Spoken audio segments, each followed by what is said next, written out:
Bonjour mes chers béliers, je vous remercie de me retrouver dans le cadre de ce taroscope du mois de juin. Je vous remercie d'avoir laissé des commentaires et avoir liké les vidéos le mois dernier. C'est vrai que je vous avais dit que ça faisait plaisir d'avoir un petit retour parce que je parle beaucoup mais j'ai pas beaucoup de réponses.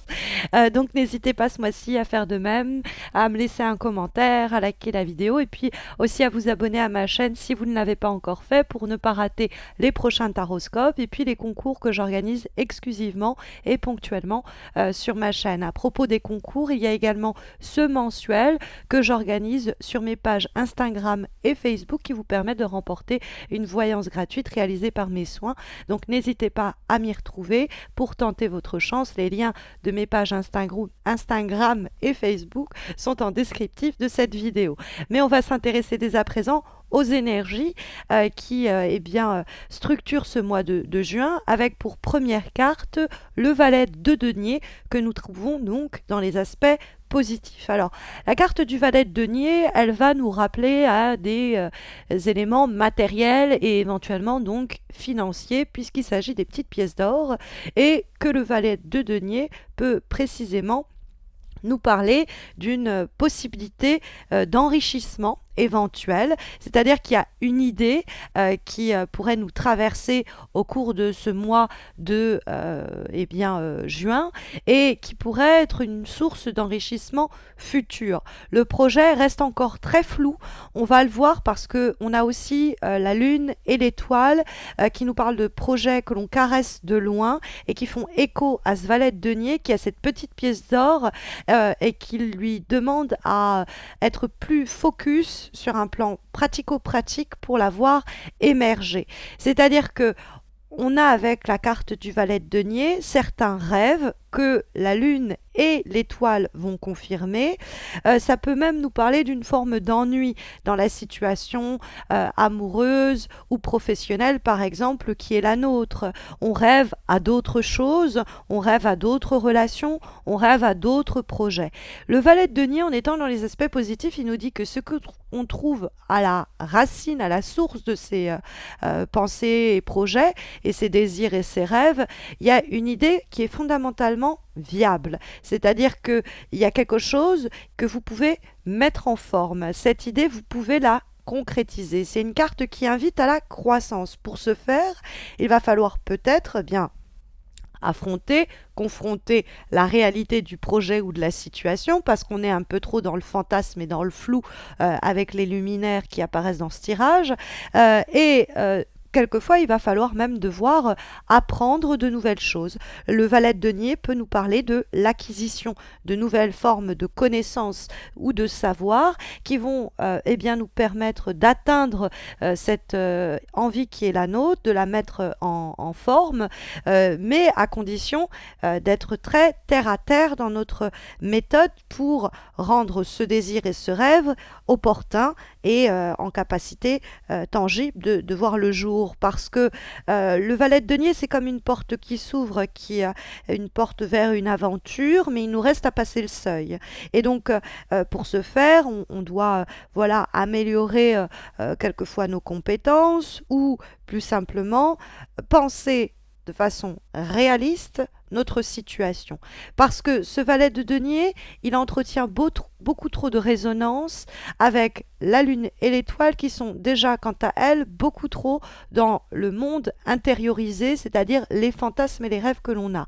Le valet de denier nous dit attention, dans ces rêves et ces fantasmes, peut-être que vous vous dites oh bah c'est ce qui me fait rêver, mais c'est pas possible, c'est pas concrétisable. Vous pourriez vous tromper et passer à côté d'une relation, d'une situation ou d'un projet parce que vous ne vous en donnez pas clairement les moyens, c'est-à-dire que vous caressez ce projet de loin.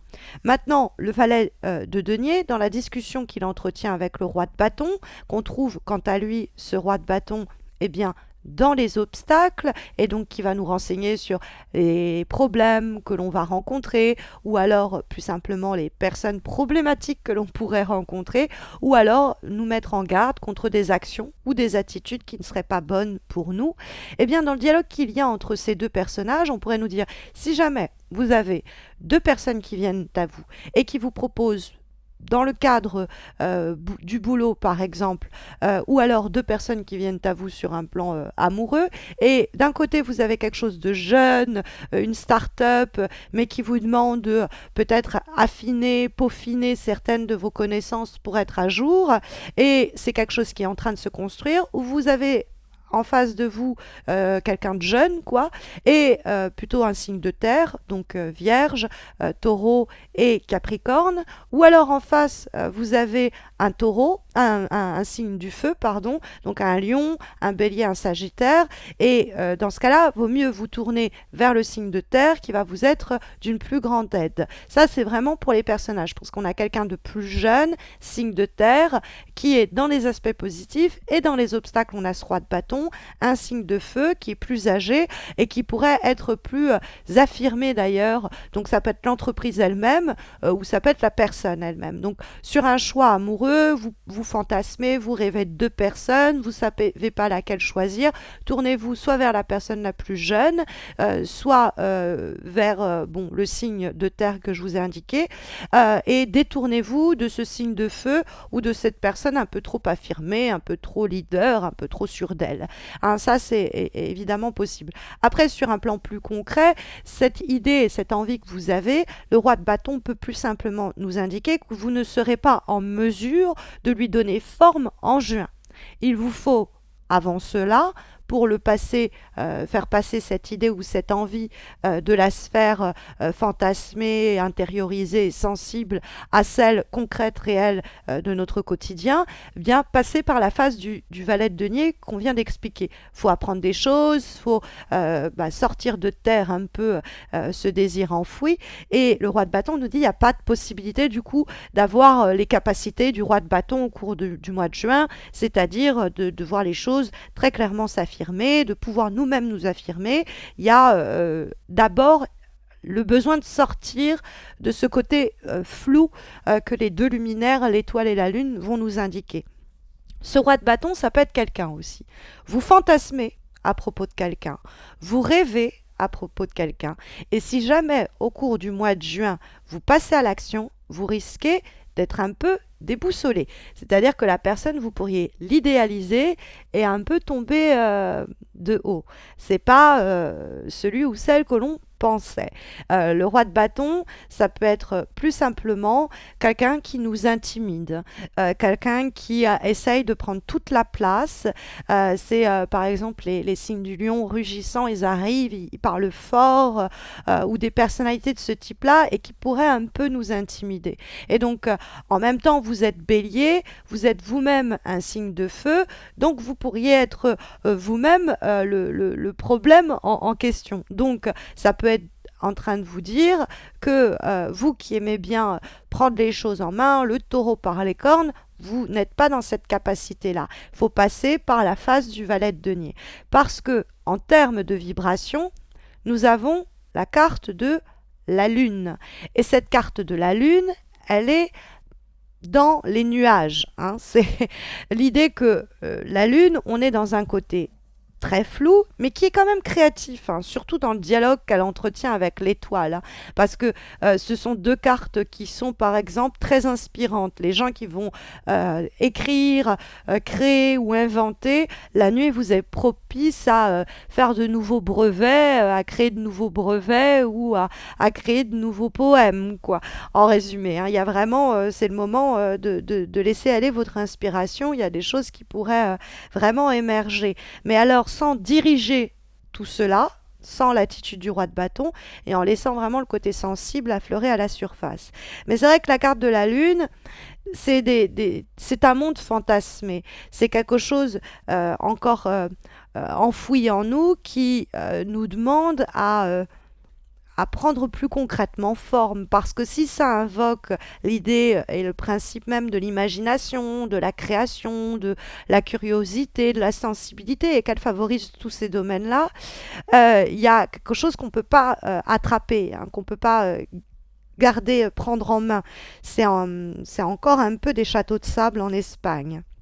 Donc il y a le besoin de rendre plus concret le désir qui est le nôtre dans le dialogue que la Lune va entretenir avec l'étoile et qui nous parle de peut-être vraiment complètement investir et explorer les désirs et les envies qui sont les nôtres, sans pour autant en faire des scénarios fantasmés qu'on ne pourra jamais rendre viables, mais ça va induire du coup une période un peu de flottement, mais qui peut faire surgir des initiatives ou des résolutions sur un plan tangible et concret, le valet de denier, qui pourra au mois de juillet, par exemple, donner forme à quelque chose de tangible. Maintenant, encore une fois, vous pourriez, avec la carte de la Lune, fantasmer à propos de quelqu'un, vous dire «Oh purée, on pourrait vivre ensemble, quelque chose de super», ou alors fantasmer à propos d'un logement, d'un habitat que vous rêvez d'avoir ou d'un boulot qui vous fait rêver, mais ça reste un rêve hors de portée, en tout cas pour lequel vous ne vous donnez pas véritablement encore les moyens ou vous n'avez pas encore accès aux moyens clairs pour matérialiser ce dont vous rêvez. Donc, parce qu'il y a ce dialogue avec donc l'étoile qui se trouve en direction pour le mois de juin, qui est une très belle carte. La carte de l'étoile, à la différence de la lune, elle éclaire dans la nuit. Donc c'est la bonne étoile que l'on prie et qui est là pour justement éclairer l'obscurité dont nous parle la lune, tout ce qui est aussi un peu caché, qui nous reste à découvrir, à révéler, et que la lumière étoilée, la lumière stellaire, c'est-à-dire celle de l'étoile, peut justement éclairer. Et donc l'étoile, c'est notre guide, c'est l'étoile du berger, c'est celle qui, dans nos rêves, dans l'obscurité de la nuit, va pouvoir nous amener à trouver notre voie. Donc il y a bien un rêve à portée de main. Je le maintiens, mais peut-être pas avec ce roi de bâton, si c'est avec cet homme-là que vous pensez vous engager professionnellement ou amoureusement ou quoi. Il y a quelqu'un d'autre qui répondra à vos désirs et à vos espoirs, pas en juin, mais donc plus tard que ce que vous espérez, mais ça arrive, c'est sur le point même, ce serait pas impossible que ce soit pour juillet, mais il y a cette idée des choses qui vont aller en s'améliorant, parce que la carte de l'étoile va incarner le principe de l'avenir et comment notre désir d'avenir est à portée de main. Les démarches, les désirs qui sont aujourd'hui les nôtres ne vont pas porter leurs fruits tout de suite. On reste dans le côté un peu fantasmé. Mais il ne faut pas pour autant baisser les bras. La carte de l'étoile nous dit de ne pas abandonner. À partir du moment où on est capable de ne pas faire uniquement des plans sur la comète et qu'on se donne les moyens petit à petit par une première action, un premier pas matérialisé par le valet de denier, et ben, on va se rapprocher de la réalisation de notre souhait. Encore une fois, on pourrait être terriblement inspiré par une idée qui pourrait nous traverser au cours du mois de juin et qu'il nous faut suivre, peut-être pas tout de suite matérialiser, mais travailler à la concrétiser bientôt, par exemple le mois prochain. Comme avant-dernière énergie pour ce mois de juin, nous avons, mes chers béliers, une lame issue d'un nouvel oracle que je suis ravie de vous présenter, The Star Seed Oracle, et nous avons la carte Loosen Your Grip, l'idée de lâcher prise. C'est une carte qui nous parle des mécanismes internes que nous avons mis en place, auxquels des fois nous avons développé une forme d'addiction et dont il nous faut précisément nous défaire. Elle nous invite à nous interroger sur ce à quoi nous nous accrochons, que ce soit des personnes, des rêves, évidemment, ou des situations auxquelles il ne faut pas continuer à nous accrocher, puisqu'au fond, on résiste au flot naturel des choses. C'est comme si une vague nous amenait vers la terre et qu'on essayait de s'accrocher comme ça à cette vague. Il n'y a pas de sens, il faut la laisser, elle doit nous ramener à terre, il faut la laisser, on a quelque chose à faire sur cette terre.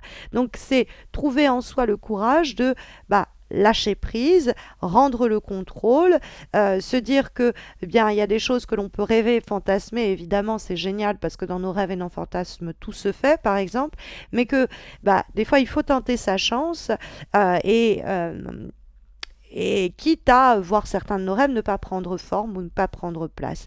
Parce qu'il y a cette idée de laisser au fond une place libre pour autre chose. Hein, c'est vivre ses rêves, c'est devoir en réinventer de nouveau quand ceci ne marche pas ou même quand ceci s'accomplisse. Donc la carte nous demande à quoi nous nous accrochons par peur et justement, précisément de nous en défaire. Voilà ce qu'il en est pour cette avant-dernière énergie. Quant à la dernière carte que nous avons et qui est issue de l'oracle que j'apprécie, hein, celui d'Ama Am de Stéphanie Gras, et nous avons la carte de l'audace de l'action. L'audace de l'action, elle nous invite à agir. Alors, quand on sait que vous ne pouvez pas complètement mener les choses, hein, éventuellement avec le roi de bâton qui pourrait vous désigner, c'est agir dans le but d'un nouveau cycle. Et c'est une carte qui nous parle de certains freins qui vont être levés pour nous permettre de nous lancer dans l'exploration de ces rêves, de ces désirs qui nous titillaient. Et donc, pour moi, c'est le déblocage qui peut se produire en toute fin de mois. En toute fin du mois de juin, la carte pourrait nous dire que vous allez pouvoir peut-être maîtriser vos peurs, hein, et vous donner les moyens de passer à l'action dans le cadre de ses désirs et de ses envies, au lieu de vous disperser dans le fantasme sans jamais vraiment oser. Hein, y a cette idée-là. La phrase, la parole qui est associée à l'audace de l'action est la suivante. Tout obstacle renforce la détermination. Celui qui s'est fixé un but n'en change pas. Voici les mots à méditer pour les prochaines semaines en espérant que ça puisse vous accompagner, vous guider. Mais vous le savez, si vous avez besoin d'un tirage personnalisé, eh bien, il y a les concours que j'organise mensuellement sur mes pages Instagram et Facebook qui vous permettent de remporter votre voyance gratuite et réalisée par mes soins. Donc, n'hésitez pas à tenter votre chance sur Instagram, sur Facebook, puisqu'il y a 2 concours en place. Et n'hésitez pas non plus à laisser un petit commentaire, à laisser un like sur la vidéo, ça fait plaisir d'avoir un retour, à vous abonner à ma chaîne. Quand on aura atteint les 30 000 abonnés, je nous réserve un joli concours exclusivement sur YouTube. D'ailleurs, c'est pour ça que je vous invite à vous abonner, pour ne pas rater le concours en question quand il prendra place. Et puis pour ne pas rater les taroscopes évidemment de juillet qui seront publiés au cours de la seconde quinzaine de juin. Je vous souhaite à tous et à toutes de très belles semaines à venir, mes chers béliers, et je vous dis à très vite, j'espère. Prenez soin de vous.